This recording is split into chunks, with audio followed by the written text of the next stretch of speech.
Good morning students, how are you? कैसे हो आप लोग? उम्मीद करता हूँ आप लोग अच्छे होंगे, घर पे होंगे, आप लोग स्वस्थ होंगे। सो आज का जो हमारा टॉपिक रहेगा that is the nucleophilic addition reactions. Nucleophilic addition reaction, what do you mean by the nucleophilic addition reaction? अगर कोई न्यूक्लियोफाइल किसी कार्बोनाइल ग्रुप के साथ जाकर ऐड हो जाता है तो उन रिएक्शंस को हम बेटा न्यूक्लियोफिलिक एडिशन रिएक्शंस बोलते हैं।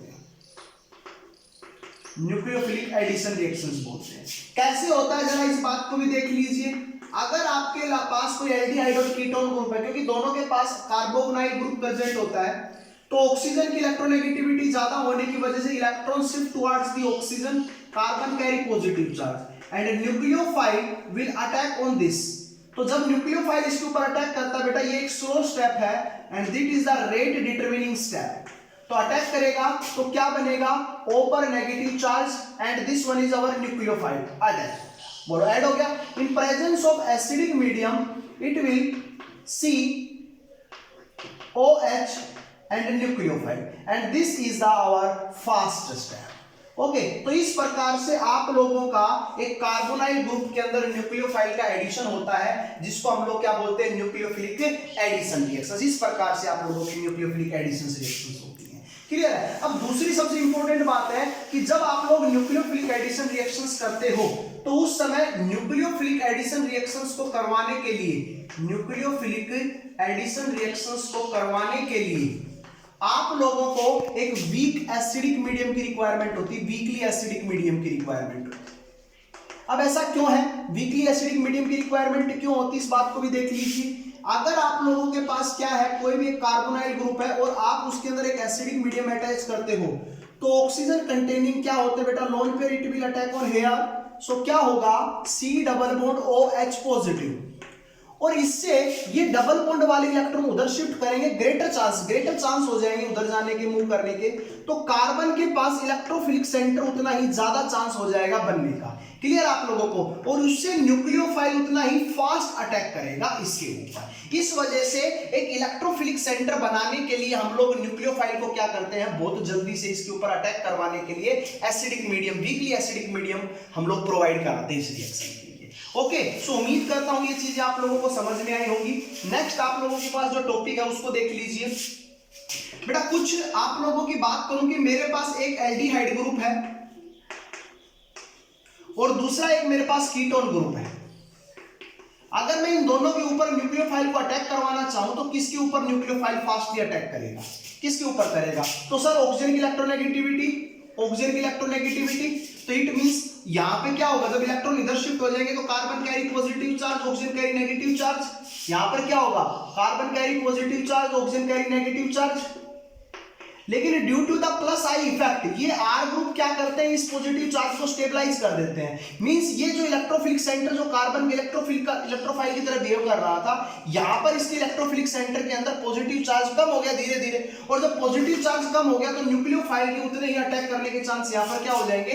कम हो जाएंगे। तो इस वजह से हम कह सकते हैं कि एल्डिहाइड्स की रिएक्टिविटी ज्यादा होती है एज कंपैरिजन टू किनसे बेटा? कीटोन से, towards nucleophilic addition reaction,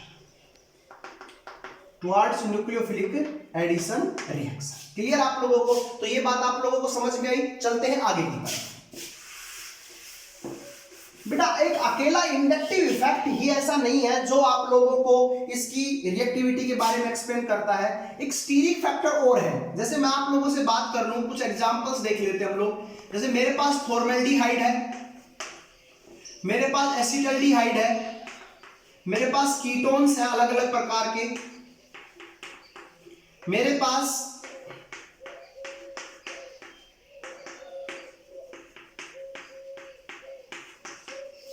अलग अलग प्रकार के कीटोन्स हैं। मैं पूछूं इनमें से किसकी रिएक्टिविटी ज्यादा होगी टुवर्ड्स?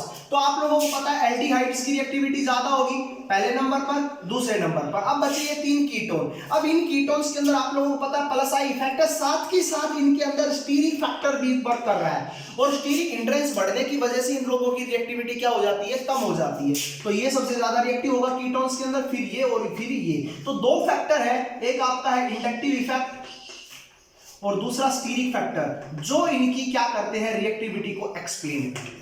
समझ में आया आप लोगों को? क्योंकि ये बल्कि ग्रुप प्रेजेंट है और बल्कि ग्रुप होने की वजह से यहाँ पर इनकमिंग न्यूक्लियोफाइल इजीली अटैक नहीं कर पाएगा इसके ऊपर यहाँ पर। तो इस वजह से हम लोग कह सकते हैं कि ये आपका रिएक्टिविटी का ऑर्डर रहेगा। नेक्स्ट बेटा आप लोगों के पास कुछ रिएक्शंस हैं जिनकी मैं आप लोगों के साथ बात कर रहा हूं। अच्छा एक चीज और है छोटी सी, वो देख लीजिए।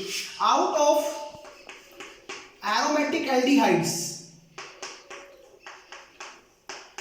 और एलिफेटिक एल्डिहाइड्स, इन दोनों में ज्यादा रिएक्टिविटी बेटा एलिफेटिक एल्डिहाइड्स की होती है। क्यों होती है? क्योंकि जैसे इलेक्ट्रॉन शिफ्ट करेंगे, carbon carry positive charge, carbon carry positive charge, और this positive charge in the aromatic aldehyde stabilize by the resonance, और रेजोनेंस की वजह से ये स्टेबलाइज होने की वजह से यहाँ पर इलेक्ट्रोफिलिक सेंटर में यहाँ पर पॉजिटिव चार्ज की वैल्यू कम हो जाएगी। सो हम कह सकते हैं कि यहाँ पर न्यूक्लियोफाइल का अटैक करना थोड़ा सा मुश्किल है as comparison to aliphatic aldehyde. So हमारे एलिफेटिक एल्डिहाइड्स क्या होते हैं, अपने आप में ज्यादा स्टेबल होते हैं। समझ में आई आप लोगों को बात? चलते हैं आगे की तरफ। बेटा कुछ आप लोगों के पास रिएक्शंस हैं, न्यूक्लियोफिलिक एडिशन रिएक्शंस। तो पहली रिएक्शन आप लोगों के पास ये है, अगर मैं H और R, मतलब H लूंगा तो एल्डिहाइड और R लूंगा तो कीटोन, इसकी रिएक्शन अगर मैं वाटर के साथ करता हूं तो बेटा आप लोगों को पता है क्या होगा, इलेक्ट्रॉन इधर शिफ्ट करेंगे, carbon carry positive charge, oxygen carry negative charge, water में बेटा क्या होगा,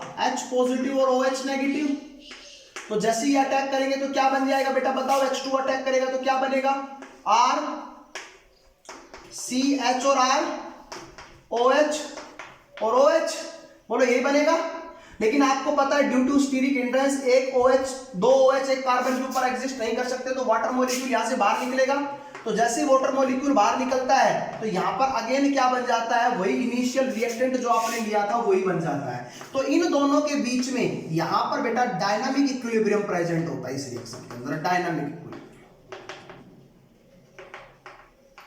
क्या होता है बेटा, डायनामिक इक्विलिब्रियम प्रेजेंट होता है। समझ में आई आप लोगों को बात? चलते हैं आगे की तरफ। नेक्स्ट रिएक्शन, अगर आप लोग किसी भी एल्डिहाइड, आप खुद कर लोगे, इसकी रिएक्शन अगर मैं HCN के साथ करवाता हूं, इसकी रिएक्शन अगर मैं NaHSO3 के साथ करवाता हूं, इसकी रिएक्शन अगर मैं ग्रिग्नार्ड रिएजेंट के साथ करवाता हूं, इसकी रिएक्शन अगर मैं HCl के साथ करवाता हूं, बोलो भाई कर लोगे आप लोग, और इसकी रिएक्शन अगर मैं अल्कोहल के साथ करवाता हूं तो क्या होगा, H पॉजिटिव Cn नेगेटिव, बोलो ये इधर जाएगा तो क्या बनेगा, RCH और R ले लेते बेटा, और यहां पर क्या होगा, कार्बन के ऊपर पॉजिटिव चार्ज, ऑक्सीजन के ऊपर नेगेटिव चार्ज, तो इससे क्या होगा, H पॉजिटिव नेगेटिव के ऊपर अटैक करेगा और Cn इसके ऊपर अटैक करेगा।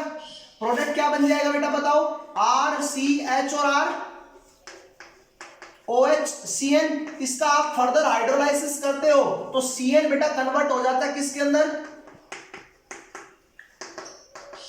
कार्बोक्सिलिक साइनाइड का। आप लोग नाइट्राइल का जब आप लोग हाइड्रोलाइसिस करते हो तो उस समय बेटा वो कन्वर्ट हो जाता है कार्बोक्सिलिक में। तो ये हमारी रिएक्शन होगी। अब इसमें भी आपको पता है Na positive HSO3 negative, positive negative attack करेंगे, इस पे R नेगेटिव और MgX पॉजिटिव। बोलो ये रिएक्शन हम एक बार कर लेते हैं।